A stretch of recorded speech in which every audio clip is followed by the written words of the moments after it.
अस्सलाम वालेकुम दोस्तों, की हाल चाल जी। अज तुहानू मैं एक बाबे हुणां नाल मिलाउणा है। इस बाबे हुणां नू कोई दवाई नहीं इत्थे काम करदी, ना दंदां वास्ते ते ना सिर दर्द वास्ते, ना लत्तां दियां दर्दां वास्ते।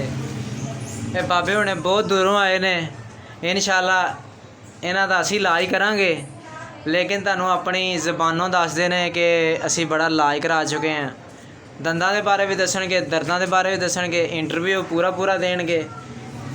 वीडियो स्टार्ट करन तो पहले सारिਆਂ की रिक्वेस्ट है कि साडे चैनल उस्मान मदनी नू सबसक्राइब करो, लाइक करो, शेयर करो, बैल दे बटन पर क्लिक करो ताकि नई वीडियो का नोटिफिकेशन सब तो पहले तुहाडे कोल आवे। हाँ जी बाबा जी, की हाल चाल है तुहाडा? शुक्र अल्लाह कित्थों आए जे? दा आलिम कॉलोनी बिजली घर ते मैं सुनिया तुहाडे ते कोई दवाई काम नहीं करदी। आ मेरे च सोच है भी नहीं कम करदी ना। अच्छा। है कम करदी करने जख्म है। ते तुहाडे दंदां दा की हाल होया है? वाह ओए होए होए होए। ते की होया की है तुहाडे दंदां नू? छोटे हुंदियां? बचपने गन्ने चुपदे हैं घोड़ सकरा पिंड खांदे हुंदे। अच्छा, छोटे हुंदे गन्ने वावा चूबदे रहे जे? बड़े किहड़े गन्ने चूबदे रहे जे, पोने के दूजे? और दूजे अच्छा, सखत जिन्नू कहंदे ਉਹਦੇ आ। ਸ਼ਹਿਰਾਂ ਚ ਆਉਂਦੇ ਨੇ ਇਹ ਦਿੱਤੇ सही हो गया। ते तुहाडा नाम की आ? ਅਨਵਰ अनवर। अनवर डोगर? ਅਨਵਰ ਸੰਧੂ अनवर संधू। ते की काम की करदे जे? ਕੋਤੀ ਰੇੜੀ खोती रेड़ी। ते खोती रेड़ी तो माशाल्लाह किन्ना क कमा लेंदे जे हुण? ਅੱਲਾ ਰੋਟੀ ਦਿੱਤੀ ਹੁੰਦਾ। अच्छा माशाल्लाह जी। ते किन्ने बच्चे अपने? ਦੋ ਬੇਟੇ पढ़दे आ? ਹਾਂਜੀ केड़ी केड़ी जमात च? ਮੈਟ੍ਰਿਕ ਕਰ ਗਏ ਨੇ। ਉੱਚੀ ਬੋਲੋ ਜ਼ਰਾ। ਮੈਟ੍ਰਿਕ ਕਰ ਗਏ ਨੇ। ਅੱਛਾ ਅੱਛਾ। ਤੇ ਤੁਸੀਂ ਕਿੰਨੀ ਉਮਰ ਤੁਹਾਡੀ ਹੋ ਗਈ ਹੁਣ? 50 ਸਾਲ ਤੋਂ ਉੱਤੇ 50 ਸਾਲ ਤੋਂ ਉੱਤੇ। ਤੇ ਸੁਣਿਆ ਮੈਂ ਤੁਹਾਡਾ ਬੜਾ ਨਾਮ ਸੁਣਿਆ, ਕਬੱਡੀ ਸ਼ੌਡੀ ਖੇਡਦੇ ਰਹੇ ਜੇ ਜਵਾਨੀ ਦੇ ਵਿੱਚ। ਹੈ ਮੈਂ ਸੁਣਿਆ ਜਵਾਨੀ ਵਿੱਚ ਕਬੱਡੀ ਖੇਡਦੇ ਰਹੇ ਜੇ। नहीं ਨਹੀਂ? माल डंगर से रहे हैं। ਸਹੀ ਸਹੀ हमें ਸਹੀ। तो नहीं सही बचपन तो रहे। ਤੇ ਇਲਾਜ ਕਿੰਨਿਆਂ ਕੁ ਡਾਕਟਰਾਂ ਕੋ ਕਰਾ ਲਿਆ ਹੈ? ਓਏ ਓਏ ਹੋਏ। एक तो इलाज होया सी घर गरीबी सी पैसे नहीं लभे ਅੱਛਾ। इलाज पूरा हो नहीं सकिया।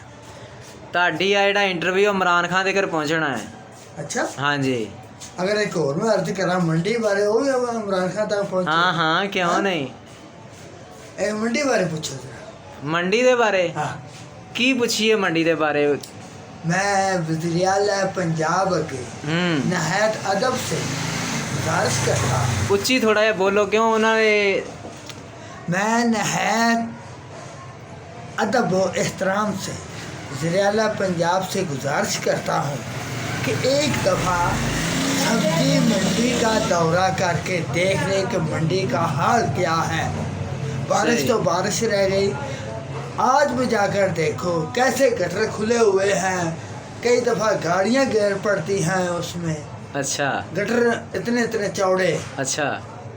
उबले गंदगी ਦੇ ਵਿੱਚ ਸਾਨੂੰ ਟੁਰਨਾ ਪੈਂਦਾ ਹੈ। ਓਏ ਹੋਏ ਹੋਏ। इतने ये इतने खोबे ਦੇ ਵਿੱਚ ਇਹ ਤੇ ਫਿਰ ਬਹੁਤ बुरा हाल ਆ। जाकर अपनी आंखों से आकर देखे ये जो मार्केट कमेटी के अफसर है ना, ਤੁਹਾਡਾ ਮੈਸੇਜ ਵਜ਼ੀਰ ਆਜ਼ਮ ਸਾਹਿਬ ਦੇ ਕੋਲ ਜਾਣਾ ਹੈ। ਹੋਰ ਕੋਈ ਦੱਸੋ ਉਹਨਾਂ ਨੂੰ ਗੱਲਾਂ, ਕੋਈ ਹੋਰ ਦੱਸੋ। महंगाई ਉਹਨਾਂ ਨਾਲ ਆਖੋ ਘੱਟ ਕਰ ਦਿਓ। ਠੀਕ ਹੈ, ਉਹਨਾਂ ਨੂੰ ਕਹੋ ਨਾ, ਉਹਨਾਂ ਨੂੰ ਇਸ ਤਰੀਕੇ ਦੇ ਨਾਲ ਕਹੋ।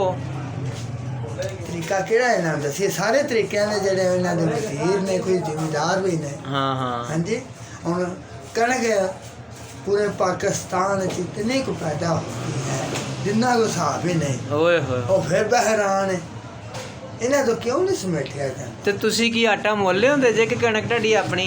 ਚਾਵਲ ਪਾਕਿਸਤਾਨ ਵਿੱਚ ਪੂਰੀ ਦੁਨੀਆ ਦੇ ਵੱਧ ਪੈਦਾ ਹੁੰਦਾ ਹੈ। ਕਣਕ ਪੂਰੀ ਦੁਨੀਆ ਦੇ ਵੱਧ ਪੈਦਾ ਹੁੰਦਾ ਹੈ। ਸਹੀ ਹੋ ਗਿਆ। ਲੇਕਿਨ ਇਹਨਾਂ ਤੋਂ ਜਿਹੜੇ ਜ਼ਖੀਰਾਂ ਦੋਜ਼ੀ ਕਰਦੇ ਨੇ ਇਹਨਾਂ ਤੋਂ ਕਿਉਂ ਨਹੀਂ ਸੰਭਾਲੇ ਜਾਂਦੇ। ਦੱਸੋ ਦੱਸੋ, ਆਵਾਮ ਨੂੰ ਵੀ ਦੱਸੋ ਤੇ ਇਮਰਾਨ ਖਾਨ ਨੂੰ ਵੀ ਦੱਸੋ। ਇਮਰਾਨ ਖਾਨ ਕੋ ਗੱਲ ਪਹੁੰਚਣੀ ਹੈ। ਵਜ਼ੀਰ ਆਜ਼ਮ ਸਾਡਾ ਇਮਰਾਨ ਖਾਨ ਜ਼ਿੰਦਾਬਾਦ,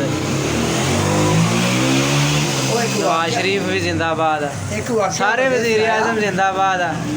ਤੁਸੀਂ ਗੱਲਾਂ ਕਰੋ, ਪਹੁੰਚਾਓ ਗੱਲਾਂ ਨਵਾਜ਼ ਸ਼ਰੀਫ ਇੱਕ ਤੱਕ, ਵਾਕਿਆ ਸੀ। ਇਮਰਾਨ ਖਾਨ ਤੱਕ, ਜ਼ਰਦਾਰੀ ਤੱਕ, ਸਾਰਿਆਂ ਤੱਕ ਗੱਲਾਂ ਪਹੁੰਚਣਗੀਆਂ ਤੁਹਾਡੀਆਂ। ਹਾਂ ਜੇ ਮੰਡੀ ਦੀ ਗੱਲ ਪਹੁੰਚ ਗਈ ਤੇ ਫਿਰ ਤਾਂ ਬੈਠੇ ਪੈ ਜਾਵੇ। ਮੈਂ ਕਹਿੰਦਾ ਵੀ ਤੁਹਾਡਾ ਇੰਟਰਵਿਊ ਲੈਣ ਨਹੀਂ ਦੇ। ਹਾਂ जाकर अपनी आंखों से देखो।